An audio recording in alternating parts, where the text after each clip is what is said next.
wa yajibu fi haqqihim alaihimus sholatu wassalam al amanah wa tiduha al khiyanah.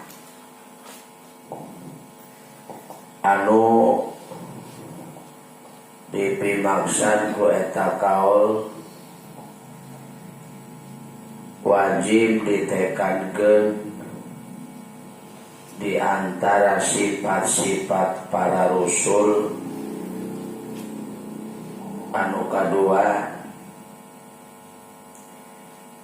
wajib hakna para rasul kasifatan ku sifat amanah.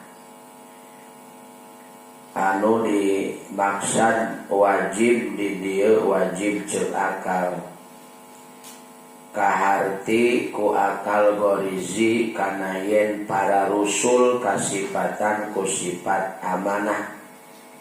Teu kaharti ku akal goriji upama para rasul teu kasifatan ku sifat amanah.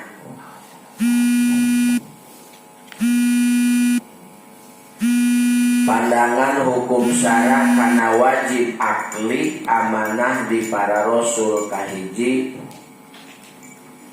hukum syara ngawajibkeun ka sakabeh jalma nu mukallaf kudu ngama'rifatkeun kana sifat amanah di para rasul.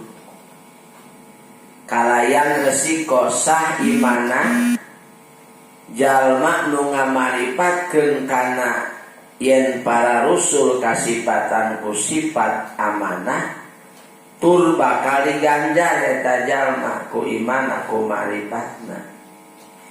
Teu sah imana jalma nu teu ngama'rifatkeun kana yen para rasul kasifatan ku sifat amanah. Kulantaran teu sah imana disiksa jalma lamun teu yakin kana yen para rasul kasifatan ku sifat amanah. Nah make teu sah imana kudu ngamarifatkeunana pan parantos didawuhkeun ku Allah dina Al-Qur'an ke nu bakal disang nu dibakal disaurkeun ke tipengkeun. Nomor kadua, hukum syara marentahkeun kasadayana para rasul. Yen para rasul kedah kasifatan ku sifat amanah, sehingga resiko lamun para rasul henteu kasifatan ku sifat amanah, berarti dosa eta para rasul sanajan moal. Ieu mah pambahasana lamun.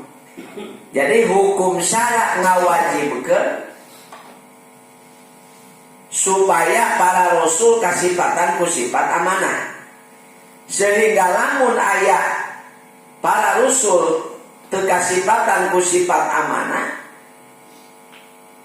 berarti dosa eta rasul teh kudu amanah sanajan pi mustahileun da puguh wajib teh ya. Jadi ku ayana para rasul kasifatan ku sifat amanah berarti diganjar ku amanahna. Nomor katiluna, hukum syara marentahkeun ka sakabeh jalma nu mukallaf supados kasifatan ku sifat amanah sapertoskeun rasul teh. Teu benten sapertoskeun jalma nu mukallaf diparentahkeun ku hukum syara supados sidik, supados bener. Atuh dina amanat ge sami.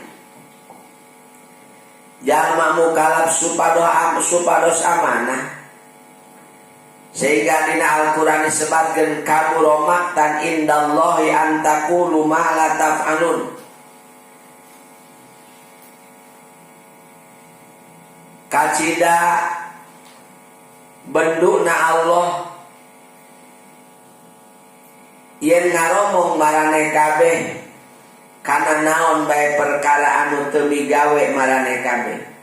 Jadi kacida di benduanana ku Allah di mana jalma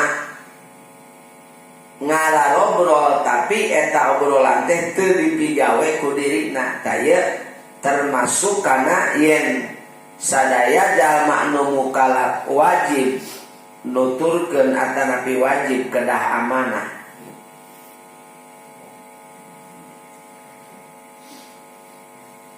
Asyari tegesna Allah jeung Rasul langkung tipayun nuduhkeun atanapi ngadalilan kana yen wajib, kana yen pasti geusna wajib akli para rasul kasifatan ku sifat amanah anu dimuat engke dina dalil nakli.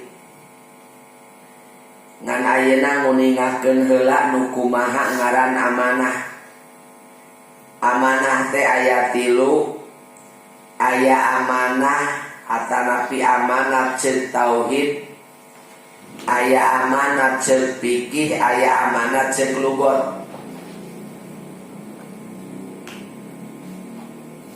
Amanat ceuk tauhid pada melang kasauran jeung manah moal sulaya jeung parentahan Allah jeung moal ngalakonan kana naon anu dilarang ku saha ku Allah. Pada melan para rasul, manah para rasul, kasauran para rasul moal nyulayaan kana parentahan Allah jeung moal ngalakonan kana larangan Allah, sehingga sadaya para rasul termasuk Kanjeng Rasulullah sallallahu alaihi wasallam termasuk uswatun hasanah. Kanjeng Rasul Nabi Muhammad uswatun hasanah kangge umatna. Sami setiap para rasul ge kagungan uswatun hasanah. Anu mana uswatun hasanah teh picontoeun nu hade. Jadi teu aya para rasul anu teu uswatun hasanah. Sadayana ge uswatun hasanah. Teu aya hiji rasul anu teu amanah. Sadaya para rasul amanah. Kulantaran para rasul amanah berarti jadi uswatun hasanah. Pangna jadi uswatun hasanah para rasul kulantaran pada melang para rasul, manah para rasul, kasauran para rasul teu sulaya jeung parentahan Allah, jeung sadaya para rasul teu ngalaksanakeun nu dilarang ku Allah. Taya ngaran amanah.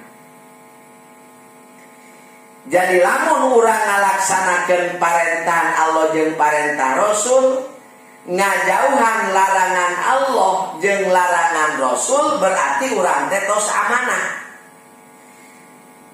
Komo upama ayeuna jeung hate-hatena. Hatena sejan nurut parentahan Allah, pada melanana cicing dina parentahan Allah. Kitu deui dina nalika nyaurna teu leupas tina naon, teu leupas tina parentahan Allah jeung ridona Allah. Eta berarti amanah ngaranna. Nomor kaduana amanah ceuk pikih. Naon atuh amanah ceuk pikih? Tanggung jawab kana beban anu keuna ka pribadina. Seperti eta jalma dititipan barang ku batur, kapihapean barang ku batur. Tah dina nalika eta jalma atawa urang kapihapean barang ku batur, berarti tanggung jawab eta barang teh tanggung jawab urang.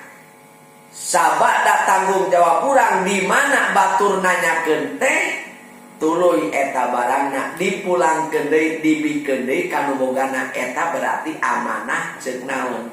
Ceuk pikih. Nomor katilu aya amanah ceuk lugot. Nu kumaha ngaran amanah ceuk lugot? Nu meunang kapercayaan. Menang naon? Menang kepercayaan ari cek lugot mah umum. Bisa masuk kana tauhid, bisa masuk kana naon? Kana fikih da umum. Kadenya titip heula kita barang kurang eka itu berarti kepercayaan, percaya eta jalma teh ka jalma. Kadenya titip urang ya si ieu pangjagakeun heula umpamana urang rek ka ditu heula. Nah, itu berarti menang kepercayaan. Ai bahasa kepercayaan dina masalah barang, kepercayaan dina kapangkatan, kepercayaan dina segala bidang we. Eta ngaranna amanah ceuk lugot. Jadi amanah ceuk lugot atawa amanah ceuk lugot adalah jalma nu meunang kapercayaan ceuk lugot. Umum berarti eta mah lugot mah. Bisa asup kana tauhid, bisa asup kana fikih. Wadiduha al-khiyanah anu dipimaksad ku diduha jalma mukalaf wajib ngamarifatkeun kana mohalna para rasul kasifatan ku sifat khiyanah. Jadi wajib urang sebagai jalma mukalaf supaya yakin, supaya ngamarifatkeun kana yen para rasul teh mustahil khianat. Hiji kayakinan yen urang wajib yakin yen para rasul kasifatan ku sifat amanah. Nu kadua urang kudu yakin kana yen para rasul teh mustahil khianat. Naon atuh ngaran khianah teh? Nyaeta manah polah jeung dawuh para rasul ngalakonan haram makruh atawa khilaful aula. Eta teh mustahil. Upama manah rasul maksiat, mustahil dina manah para rasul aya panyawatan. Tegesna aya naon ngaranna teh ngalaksanakeun haram. Di antara naon anu diharamkeun ku hate? Nu diharamkeun di antara nu diharamkeun kana hate urang Allah ngaharamkeun kana munek-munek, pan munek-munek teh urusan hate. Allah ngaharamkeun kana hasud, Allah ngaharamkeun kana takabur, Allah ngaharamkeun kana naon deui?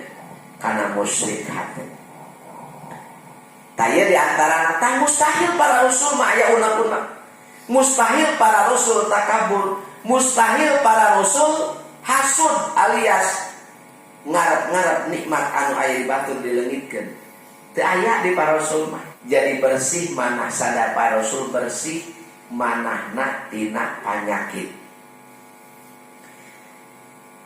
Nu kaduana mustahil para rasul midamel kana nu diharamkeun. Pan urang mah nu diharamkeun oso kitu nya mah. Anu dimakruhkeun oso, anu wenang oso. Bigawe ti anu wajib oso. Dah para rasul mustahil. Mustahil para rasul midamel kana nu diharamkeun. Bujang-bujang nu diharamkeun, nu dimakruhkeun ge henteu. Bujang-bujang nu dimakruhkeun khilaful aula ge henteu. Naon khilaful aula teh? Nyulayaan kautamaan. Paling handap para rasul mah midamel wenang. Jadi urang teh kudu ngayakinkeun kana yen mustahil para rasul midamel haram. Mustahil para rasul midamel makruh. Mustahil para rasul midamel khilaful aula. Ieu mah lamun para rasul midamel haram, lamun para rasul midamel makruh, lamun para rasul midamel khilaful aula, berarti para rasul teh khianat. Eta teh mustahil kitu nana teh.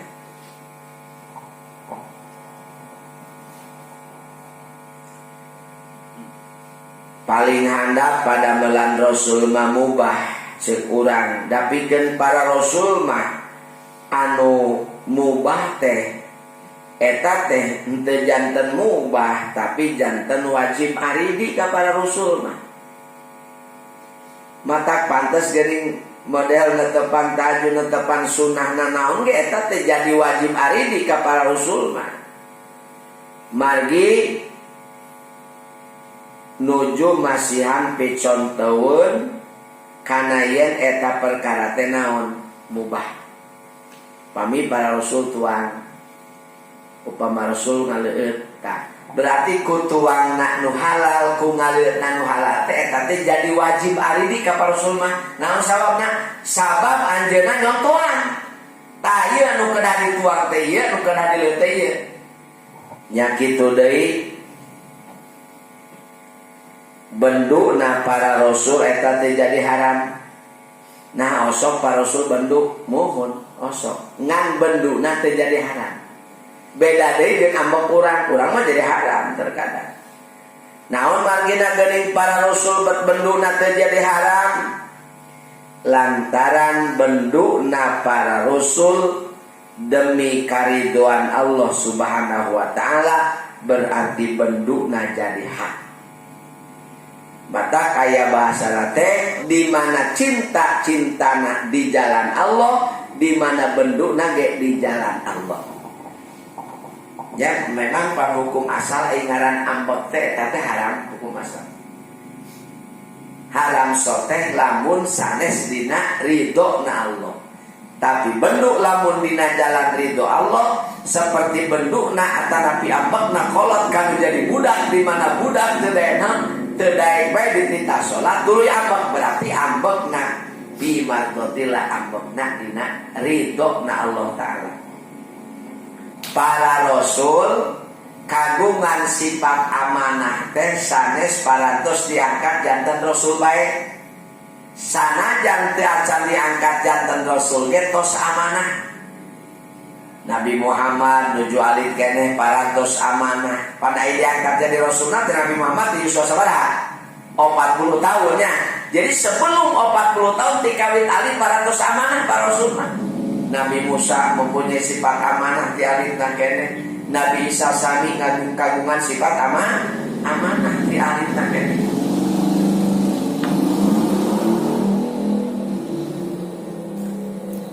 Naon margina geuning ti alitna keneh para rasul parantos amanah? Margi para rasul parantos dikawal ku irhas. Parantos dikawal ku naon? Dikawal ku irhas. Naon irhas teh? Wawasen atanapi khawarikun lil ada. Pan mukjizat mah rasul parantos diangkat, di mana irhas mah rasul teu acan diangkat. Kata nabinya, di mana hiji jalmi teu acan diangkat jantan rasul tapi kaditu nabi rasulun sok kaluarna teh irhas. Sami eta teh jeung mukjizat. Di mana eta jalmi parantos diangkat jantan rasul tuluy aya kajadian luar biasa namina mukjizat.